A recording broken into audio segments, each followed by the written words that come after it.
కాళేశ్వరం విషయంలో మన హౌదులో కూడా చర్చ కావాలన్నప్పుడు నేను తప్పనిసరిగా ప్రభుత్వంతో మాట్లాడతాను. నెక్స్ట్ సెషన్లో పెట్టమని చెప్తాను. సార్ ఇక్కడ సార్ బీసీ సప్లాన్ విషయంలో సార్ ఈ రాష్ట్ర ప్రభుత్వం తక్షణ నిర్ణయం తీసుకోవచ్చు సార్. చేయదలుచుకుంటే బీసీ సప్లాన్ను ప్రతి ఏడాది 20,000 కోట్ల రూపాయలు బీసీల సంక్షేమానికి ఖర్చు పెడతామని కామారెడ్డి డిక్లరేషన్ లో కాంగ్రెస్ పార్టీ చెప్పింది సార్. ఏది 5 ఏళ్ల కాలంలో 1,00,000 కోట్లు బీసీల సంక్షేమానికి ఖర్చు పెడతామని చెప్పినటువంటి కాంగ్రెస్ పార్టీ రెండిట్లలో కలిపి 2 బడ్జెట్లలో కలిపి కనీసం 20,000 కోట్లను కూడా బడ్జెట్ లో కేటాయించలేకపోయింది సార్. ఇక్కడ వివక్ష కనిపిస్తా ఉంది సార్. ఈ జయంగా కాంగ్రెస్ పార్టీని అడ్డుకోవడానికి ఏ శక్తి లేదు సార్. మేమందరం సపోర్ట్ చేస్తాం సార్ ఈ విషయంలో. అలాగే సార్ ఇంకా ఎంబీసీ కులాలకు సంబంధించినటువంటి సంక్షేమ విషయంలో కూడా ఉన్నత విద్య కోసం 10 లక్షల రూపాయలు పూచీకత్తు లేని వడ్డీలు రుణాలు ఇప్పిస్తామని కాంగ్రెస్ పార్టీ హామీ ఇచ్చింది సార్. ఈ విషయంలో కూడా కాంగ్రెస్ పార్టీ ఏ విధంగా కూడా చిత్తశుద్ధితో పనిచేస్తున్నట్టు కనిపించట్లేదు సార్. అలాగే సార్ అన్ని జిల్లా కేంద్రాల్లో 50 కోట్లతో convention hall, press club, study circle, library, క్యాంటీన్లతో ఉన్న ప్రొఫెసర్ జయశంకర్ బీసీ ఐక్యతా భవనాలు కట్టిస్తామని చెప్పారు సార్. అక్కడ కూడా సార్ వీటిలో ఎక్కడ కూడా ముందడుగు పడలేదు సార్. ఎక్కడైతే హార్డీలు ఉందో అక్కడి పైన ఫోకస్ చేస్తూ ఉంది రాష్ట్ర ప్రభుత్వం. కానీ చేయాల్సిన పనుల విషయంలో మాత్రం కొంత నిర్లక్ష్యంగా ఉండడం బాధాకరమైనటువంటి అంశం సార్. ఇంకొకటి సార్ 3 లక్షల కంటే తక్కువ వార్షిక ఆదాయం గల బీసీ కుటుంబాల యువతకు ర్యాంకుతో సంబంధం లేకుండా మొత్తం ఫీజు రియంబర్స్మెంట్ ఇస్తున్నారు సార్. ఇవాళ ఫీజు రియంబర్స్మెంట్ బకాయిలు విపరీతంగా అక్కడ పడి ఉన్నాయి సార్. ఆ ఫీజు రియంబర్స్మెంట్ బకాయిలు ఇస్తే తప్ప బీసీలు టీసీలు కానీ లేకపోతే వాళ్ళ సర్టిఫికెట్లు కాలేజ్ యాజమాన్యాలు ఇవ్వలేని పరిస్థితి ఉంది సార్. అందుకోసమే ఫీజు రియంబర్స్మెంట్ లో మీరు చేయాల్సిన కార్యక్రమాలు ఉన్నాయి, అవి చేయండి. అలాగే చేతి వృత్తులకు సాయం చేస్తామని కాంగ్రెస్ పార్టీ ఆ రోజు కామారెడ్డి డిక్లరేషన్ లో అవకాశం కల్పించింది సార్. మెన్షన్ కూడా చేసింది. వృత్తి బజార్ పేరుతో ప్రతి మండలంలో 50 దుకాణాలు, షాపింగ్ కాంప్లెక్స్ ఏర్పాటు చేసి మంగలి, వడ్రంగి, చాకలి, కుమ్మరి, స్వర్ణకారుల వంటి చేతి వృత్తుల వారికి ఉచితంగా షాపు స్థలాలు అందజేస్తామని చెప్పారు సార్. గడిచిన 2 సంవత్సరాలలో ఇప్పటి వరకు ఒక్క షాపు కానీ దయచేసి శ్రవణన్న మీ స్వర్ణకారుల గురించి మాట్లాడుతున్నా, దయచేసి మీరు ఓపికగా ఉండాలా. బీసీ కార్పొరేషన్లు, ఫెడరేషన్ల కింద నమోదైన ప్రతి సొసైటీకి ఎన్నికల నిర్వహణ 10 లక్షల ఆర్థిక సాయం అని చెప్పారు సార్. ఇప్పటి వరకు చేయలేదు. నేను అడుగుతా ఉన్నా, గౌరవ మంత్రివర్యులను అడుగుతా ఉన్నా, మీరు అమలు చేయడానికి, మీరు ఇవ్వడానికి సిద్ధంగా ఉన్న అంశాలు అనేకం ఉన్నాయి ఇక్కడ. వీటిని చిత్తశుద్ధితో అమలు చేయండి. 42% రిజర్వేషన్ విషయంలో మీరు పోరాడుతున్నటువంటి విధానంలో కానీ లేకపోతే కేంద్ర ప్రభుత్వం సృష్టిస్తున్న అడ్డంకుల విషయంలో కానీ మేము మీకు అండగా నిలబడతాం. కానీ మీరు కామారెడ్డి డిక్లరేషన్ లో ఇచ్చిన ప్రతి అంశాన్ని అమలు చేయడంలో మీ చిత్తశుద్ధి సరిగా లేదని అర్థమవుతా ఉంది. అలాగే ఇక్కడ మంత్రివర్గాల విషయంలో మా బీసీలకు ఇంకా మంత్రివర్గాలు పెరగాలన్నటువంటి అవసరం ఉంది అధ్యక్ష. మా బీసీలకు మంత్రులు పెరగాలి, మా బీసీలకు అవకాశాలు పెరగాలి, మా బీసీ సర్పంచ్లకు, మా బీసీ ఎంపీటీసీలకు, మా బీసీ జెడ్పీటీసీలకు అందరికి కూడా అవకాశాలు మెరుగుపడాలి అధ్యక్ష. Don't come to this please. మీకు మైక్ ఉంది అక్కడ వెళ్ళండి ప్లీజ్. మీ సీట్ లో కూర్చొని మాట్లాడండి ప్లీజ్. అక్కడ వెళ్ళండి ప్లీజ్.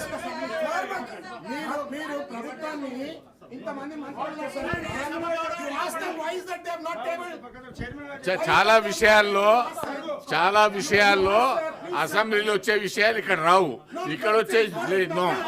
ప్లీజ్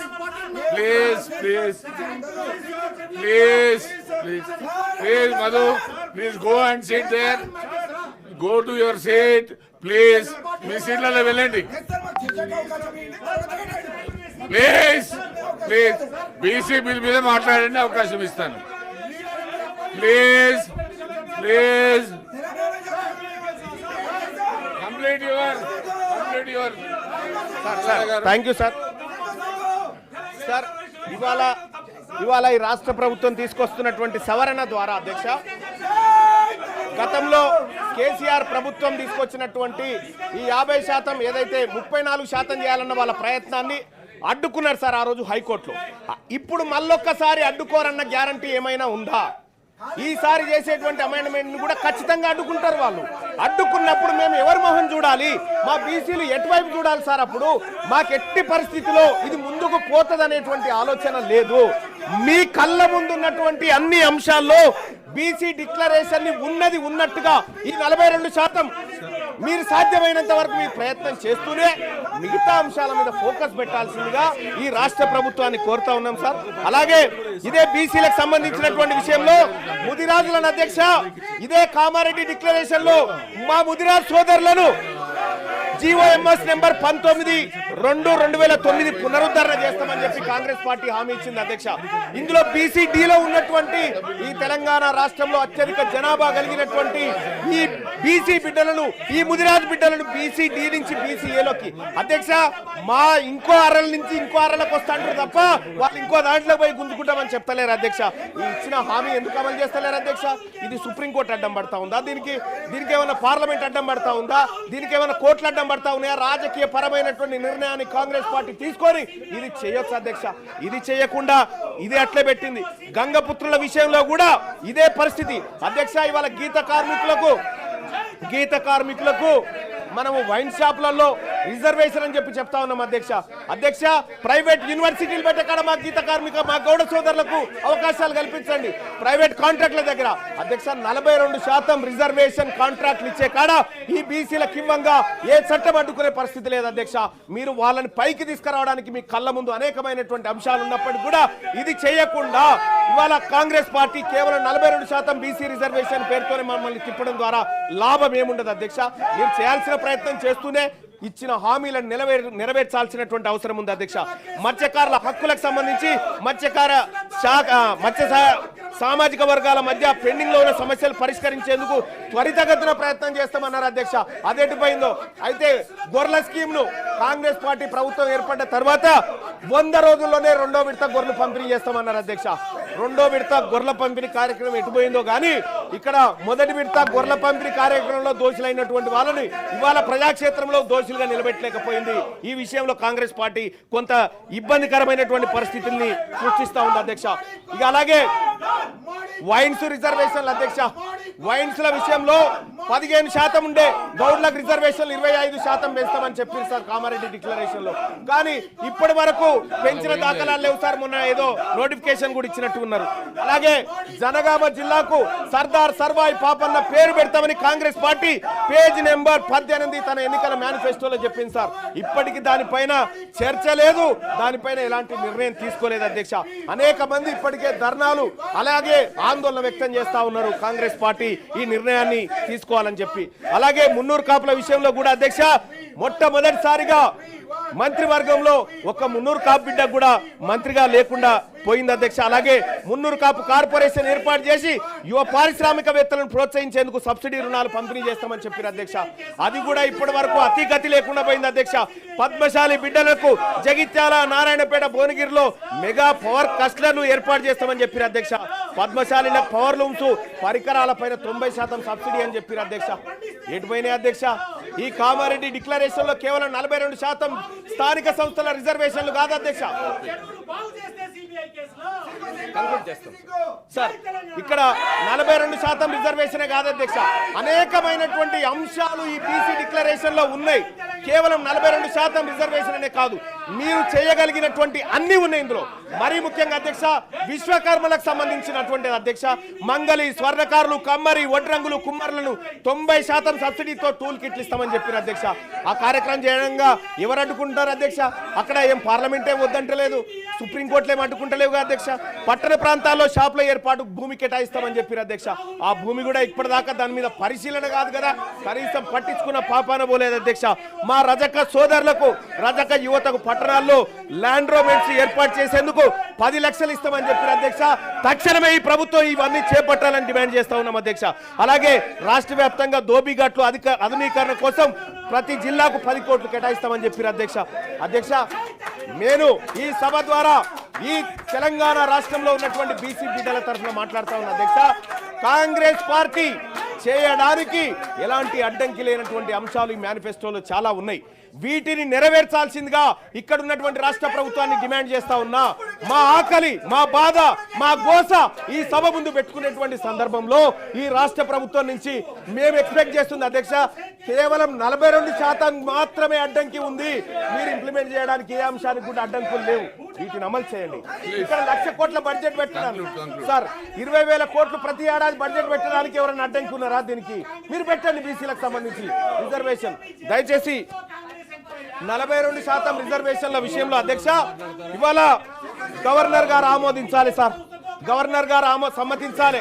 లేకపోతే మొన్న గతంలో సార్ ఇదే ఆనరబుల్ హైకోర్టులో గతంలో కేసీఆర్ గారు 34% రిజర్వేషన్ అన్నప్పుడు ఇగో అగ్రవర్ణాల వాళ్ళు హైకోర్టులో కేసేసి దీన్ని ఆపిరు సార్. ఇలా మళ్ళా ఇంకొక ఆయన పుట్టడానికి గ్యారంటీ ఏంది? ఇలా మళ్ళీ దాన్ని అడ్డుకోవడానికి గ్యారంటీ అధ్యక్ష ఈ మా బీసీల విషయము మాట్లాడుకునే సందర్భంలో బీఆర్ఎస్ పార్టీ ఈ రకంగా అరాచకం చేయడం, ఈ రకంగా దాన్ని అడ్డుకోవడం, సభను డిస్టర్బ్ చేయడం ఇది బాధాకరం సార్. ఇది అత్యంత బాధాకరం. ఇది బీసీలకు సంబంధించినటువంటి అంశం సార్. ఇక్కడ బీసీలకు సంబంధించినటువంటి అంశం చర్చకు వచ్చినప్పుడు బీఆర్ఎస్ పార్టీ చిత్తశుద్ధితో వీళ్ళకి 70 సంవత్సరాలుగా అన్యాయం జరుగుతుందని వచ్చి కూర్చొని మా బాధ వినాలి సార్, మా ఆవేదన వినాలి. అది చేయకుండా కేసీఆర్ గారి పైన కేసు పెట్టిరనేటువంటి ఉద్దేశంతో అదే కేసీఆర్ గారు మా మీద 100 కేసులు పెట్టింది సార్. మేము ఎన్నట్టు పట్టించుకోలే. మేము ప్రజాక్షేత్రంలో ఉన్నాం, ఎదుర్కోవడానికి సిద్ధంగా ఉన్నాం. కానీ ఈ రకమైనటువంటి వాదనకు దిగడం, బీసీలకు సంబంధించినటువంటి అంశం చర్చకు వచ్చినప్పుడు ఇది దుర్మార్గమైనటువంటి ఈ చర్య సార్. దీన్ని ఎట్టి పరిస్థితుల్లో బీసీ సమాజం ఉపేక్షించదంతే తమ ద్వారా తెలియజేస్తున్నాను అధ్యక్ష. బీసీ మంత్రి గారు అధ్యక్ష వీళ్ళ వైఖరి చూస్తుంటే కడుపులో కత్తులు పెట్టుకొని అలుముకున్నట్టు ఉన్నది. మీ సిబిఐ కేసు గురించి మీరు అనేక సందర్భాల్లో మాట్లాడచ్చు. అవినీతి ఆరోపణలు ఎదుర్కొంటే విచారణకు కూడా సిద్ధంగా లేని మీ మానసిక విధానం చూస్తుంటే ఇవాళ చాలా జాలి కలుగుతా ఉంది. ఇవాళ 42% రిజర్వేషన్లకు బేసిక్ గా టీఆర్ఎస్ పార్టీ ఫ్యూడలిస్టిక్ పార్టీ వ్యతిరేకంగా ఉంది కాబట్టి ఇవాళ రిజర్వేషన్ల అంశం ఇక్కడ దానికి సంబంధించి పంచాయతీ రాజ్ మున్సిపల్ అడ్మినిస్ట్రేషన్ కోట ఎత్తేస్తుంటే ఇవాళ టీఆర్ఎస్ కావాల్సుకొని సిబిఐ పేరు మీద కార్యక్రమం చేస్తా ఉంది. ఏందా ఆరోపణలు ఎదుర్కొంటే విచారణకి ప్రజాస్వామ్యంలో విచారణకు ఎదుర్కొని నిర్దోషిగా నిలబడాలి. విచారణకు వచ్చినోడే ఈ విధంగా ధర్నాలు చేస్తే, విచారణ ఎదుర్కోవాల్సినటువంటి వాళ్ళు ఈ విధంగా ప్రొటెస్ట్ చేస్తే ఇవాళ తెలంగాణ మొత్తం సమాజం గమనిస్తా ఉంది. బీఆర్ఎస్ పార్టీ బీసీల పట్ల ఉన్న వైఖరి, బీసీల పట్ల ఉన్నటువంటి ప్రేమ ఏ విధంగా కనబడుతుందో చూస్తా ఉన్నాం.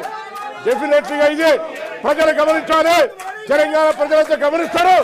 బీఆర్ఎస్ వైఖరి ఏ విధంగా అయితే బీసీలకు సంబంధించి రిజర్వేషన్లు అడ్డుకోవడానికి చేస్తా ఉన్నారు.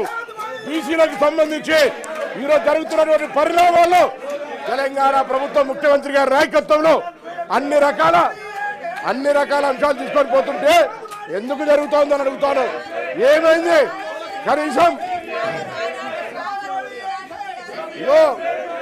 సిబిఐ విచారణకు ఎందుకు వ్యతిరేకిస్తా ఉన్నారు? సిబిఐ విచారణకు ఎందుకు వ్యతిరేకిస్తా ఉన్నారు అని అడుగుతా ఉన్నా. ఇవాళ చర్చ ముందు 42% కానీ 42% కానివ్వండి, 42% పేరు మీద అడ్డుకునే కూడా జరుగుతోంది. కేసీఆర్ కుటుంబానికి సర్వేలో కూడా పాల్గొనలే. వీళ్ళు ఇష్టం లేదు, కడుపులో కత్తులు పెట్టుకొని అలుముకొని పంపుతా ఉన్నారు బీసీలను. ఇవాళ బీసీలకు అన్యాయం చేస్తుంటే కనీసం పార్టీ నాయకత్వం స్పందిస్తలేదు. నేను అడుగుతాను మధుసూదన్ చారి గారు, బండ ప్రకాష్ గారు, ఇవాళ బీసీలకు సంబంధించి ఒక ప్రక్రియ జరుగుతుంటే అచేతనంగా నిలిచారు. ఈ తప్పిదాన్ని గమనిస్తా ఉన్నారు. చరిత్ర ఊరుకోదు. ఫ్లోర్ లీడర్ గా రాజు గారు కావచ్చు, రమణ గారు కావచ్చు, అందరూ కూడా చెప్తా ఉన్నాం. 42% రిజర్వేషన్ సంబంధించి టీఆర్ఎస్ పార్టీ కుట్రపూరితంగా తెలంగాణ ప్రజలు గమనించాలి. తెలంగాణ ప్రజలందరికీ విజ్ఞప్తి చేస్తా ఉన్నాం. టీఆర్ఎస్ పార్టీ వైఖరి చూడండి. 42% రిజర్వేషన్ ఏ విధంగా వ్యతిరేకిస్తుందో మధుసూదన్ చారి గారు స్పందించకపోతే వారు కూడా ఇందుకు సంబంధించి డెఫినెట్లీగా వారికి సపోర్ట్ ఉన్నట్టుగా భావిస్తా ఉన్నామని చెప్తా ఉన్నాం. ఇలా బీసీల గురించి మాట్లాడతారు. బీసీలకు ప్రక్రియ జరిగితే అడ్డుకున్నప్పుడు సపోర్ట్ చేయరు.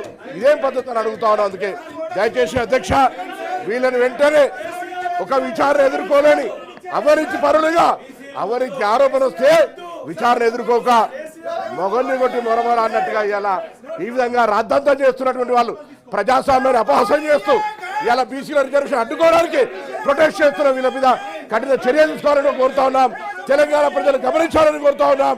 ఇలా బలహీన వర్గాల నాయకులు మధుసూదనాచారి గారు కానీ, బండ్ల ప్రకాష్ గారు కానీ, రాజు గారు కానీ, ఎల్ రమణ గారు కానీ, దాసం శ్రేవంత్ ఆనాడు తెలంగాణ ఉద్యమంలో మా పార్టీలో ఉండి మా పార్టీ మీద అడిగినాం. మేము ఇలా పూర్తిగా అచేతనంగా బొమ్మల్లాగా మారకండి.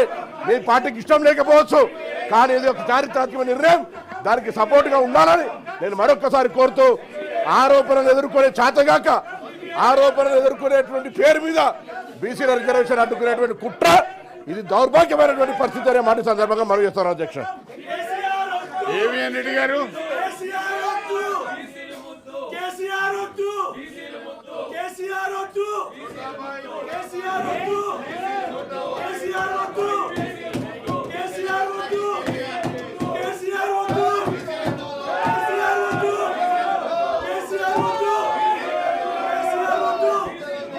అధ్యక్ష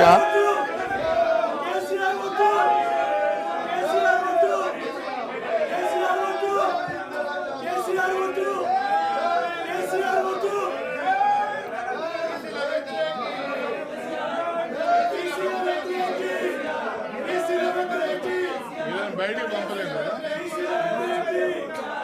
దానికి రెజల్యూషన్ కావాలా?